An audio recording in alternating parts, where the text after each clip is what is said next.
میرا نام محمد رفیق ہے. میرا سوال یہ ہے کہ سونف کو تولتے وقت اگر سونف تھیلی سے گر جائے تو اس کا کیا حکم ہے؟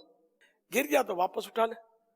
جو آپ بولے یار کون اتنی محنت کرے گا، تو سونا تولتے وقت تھوڑا سونا گر جائے تھوڑا سا، کون یار اٹھائے گا اس کو؟ اے ماں سونے کا تو ایسا کرتے. ہاں میں اگر غلط نہیں بولتا، گٹر ہوتی نا گٹر سونا بازار میں، اس گٹر کے کیچڑ سے بھی سونا ڈھونڈتے، یعنی اس گٹر کے کیچڑ سے بھی سونا نکالتے، گندگی سے ہاتھ ڈال دیتے اس میں. یہ سونا کیا، یہ ہمارا نفس اس کو پسند کرتا ہے، لیکن سونف بھی تو اللہ کی نعمت ہے اور مال ہے. تو مال کو بلا ضرور ضائع کرنا.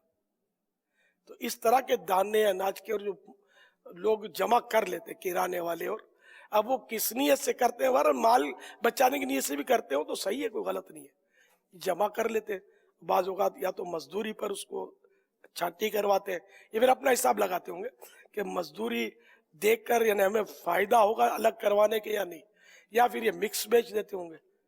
ہر چیز بک جاتی ہے، کوئی چیز پھینکنے کی نہیں ہوتی.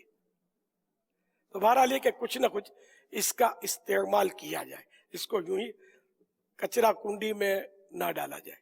صلو علی الحبیب صلی اللہ تعالی علی محمد.